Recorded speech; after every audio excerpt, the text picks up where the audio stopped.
সংসদ ভবনে যেতে চাই, সেখানে সরকার দলীয় সংসদীয় কমিটির বৈঠক অনুষ্ঠিত হয়েছে, সেসব নিয়েই জানবো এবং সেই সঙ্গে অধিবেশনও শুরু হবে কিছুক্ষণের মধ্যে। সহকর্মী আরিফিন শাকিল যুক্ত হচ্ছেন। শাকিল, অধিবেশন হতে যাচ্ছে, অনুষ্ঠিত হতে যাচ্ছে আবারও কিছুক্ষণ পরপরই। কি কি বিষয়ে আজকের অধিবেশনের কর্মসূচিতে থাকছে সেসব একটু জানাবেন। সংসদ কমিটির দ্বিতীয় বৈঠকে কি কি সিদ্ধান্ত হলো? সিদ্ধান্ত হয়েছে রবিন, মূলত সংসদ সদস্যদের যে বাসা, সেই বাসা বরাদ্দ বিষয় নিয়ে আগামী 10 এপ্রিলের মধ্যে যারা সংসদ সদস্য হয়েছেন তাদেরকে যেই সরকারি যে বাসা দেওয়ার কথা, সেটি বরাদ্দের কাজ শেষ করার কথা বলা হচ্ছে এবং সেটি সেই চেষ্টাই করা হচ্ছে। সিলন টি রপ্তানিতে শীর্ষে।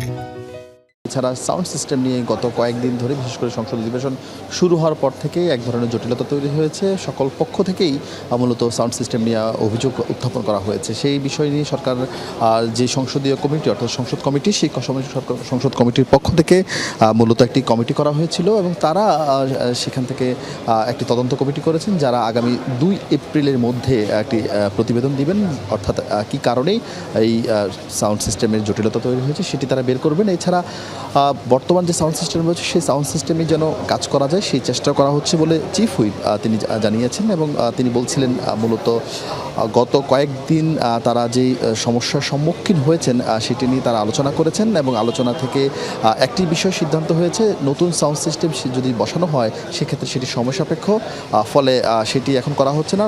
যেটি আছে সেটি, বিদ্যমান যেটি আছে সেটি কীভাবে উন্নত করা যায়, কীভাবে সংকট মোকাবেলা করা যায় সেই বিষয় নিয়ে তারা আলোচনা করবেন।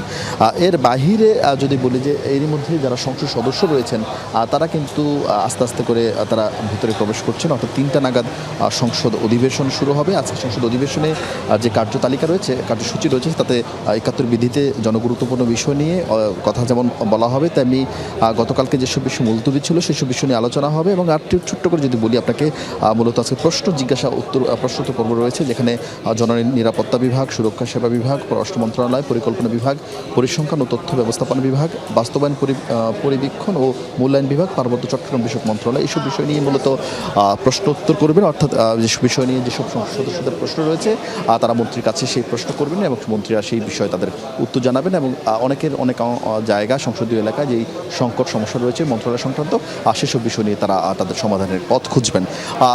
এই কিছুক্ষণ আগে যে বৈঠক হয়েছে সেই বৈঠকে মূলত আরেকটি বিষয় স্পষ্ট করা হয়েছে, এই সংসদ এলাকায় যে পানির পাম্পের যে পানির ঘাটতি রয়েছে, অর্থাৎ যে সাপ্লাই হয় তা বাড়ানোর জন্য নতুন পাম্প নির্মাণ, সেই সঙ্গে হাসপাতাল নির্মাণ এবং আইসিইউ অ্যাম্বুলেন্স যেন সরকার দেয় সেরকম একটি দাবি সংসদীয় যে কমিটি, সেই কমিটির পক্ষ থেকে দাবি তোলা হয়েছে, যেটি অনেক ধন্যবাদ সহকর্মী আরিফিন শাকিল।